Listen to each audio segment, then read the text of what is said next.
What would you do if you moved into a new apartment and realized the mirror in your bedroom was watching you? The day I got the keys, the landlord seemed normal enough until he gave me one strange rule. He leaned in a little, his voice dropping. "Just one thing," he said. "Don't remove the mirrors." I laughed it off at first. I mean, sure, there were a lot of them. Every room had a mirror. Bedroom, bathroom, the long hallway. There was even a small one hanging in the kitchen, which felt a little weird. But the one in the bedroom, that one was different. It was old, maybe an antique, tall, ornate, and bolted directly into the wall. It gave the room a strange, grand feeling. I didn't think much of it.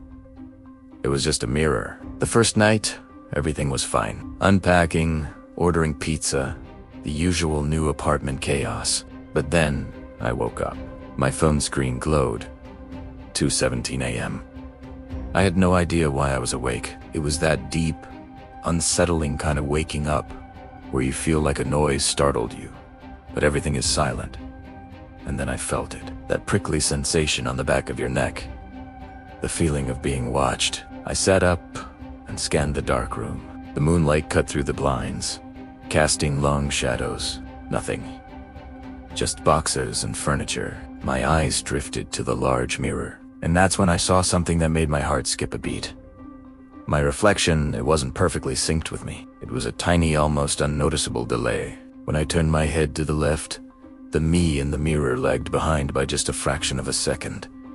I blinked hard, rubbing my eyes. I must be exhausted. Moving day jitters, sleep deprivation. That had to be it. I shook my head, told myself I was being ridiculous, and forced myself back to sleep. The second night, the same thing happened. I woke up, looked at the clock. 2:17 a.m. again. The reflection was still lagging. It felt more pronounced this time. I tried to ignore it, to rationalize it, but a seed of real fear was starting to sprout. Then came the third night. That was the night everything changed. I woke up again, and yes, the clock read to 17 a.m. But this time was different. This time, my reflection was already awake. I was still lying down, frozen in my bed, but the me in the mirror was sitting straight up, just sitting there, in the dark, staring directly at me. My blood ran cold. I couldn't breathe. We stayed like that for what felt like an eternity.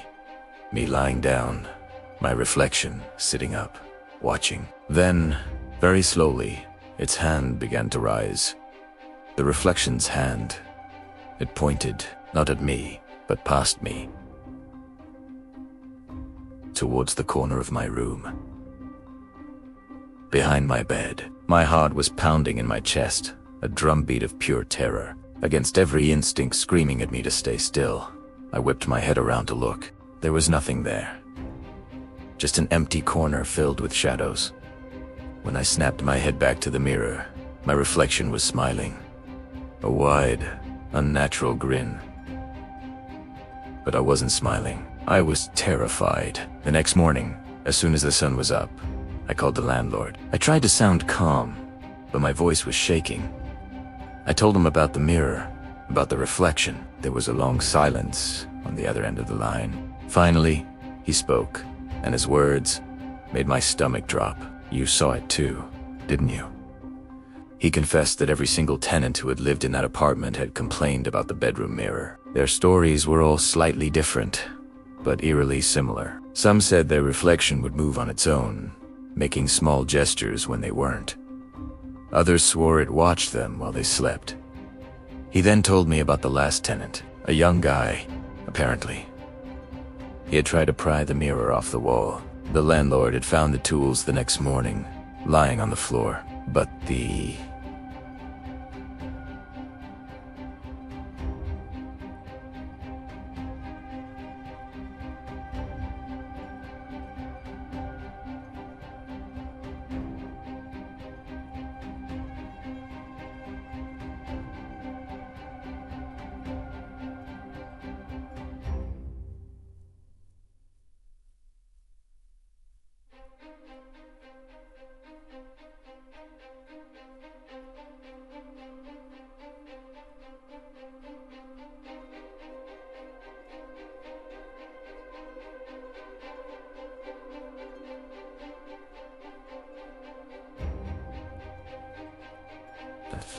He was gone. Vanished. His car was still in the parking lot. His wallet was on the dresser. He just disappeared. That night, I knew I couldn't sleep in that room with the mirror uncovered. I grabbed the thickest blanket I could find and draped it over the entire thing, tucking the edges in tightly. I felt a small sense of relief. At least, I wouldn't have to see it. I got into bed, leaving a lamp on, and tried to read, but my eyes kept darting towards the blanket-covered shape against the wall. Eventually, exhaustion won, and I drifted off until 2:17 a.m.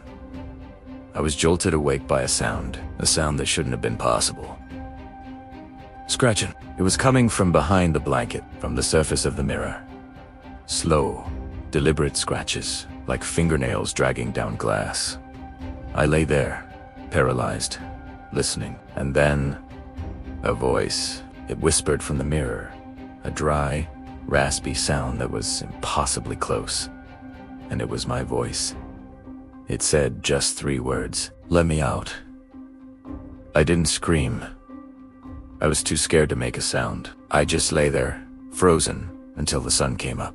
I spent the day in a daze, trying to figure out what to do. Pack my things and run. Call the police.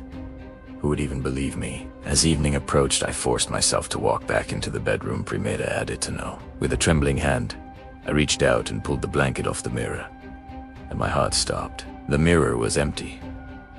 My reflection was gone. I stood directly in front of it, waving my hands, but the glass showed only the room behind me, the empty bed, the window, the door. No me.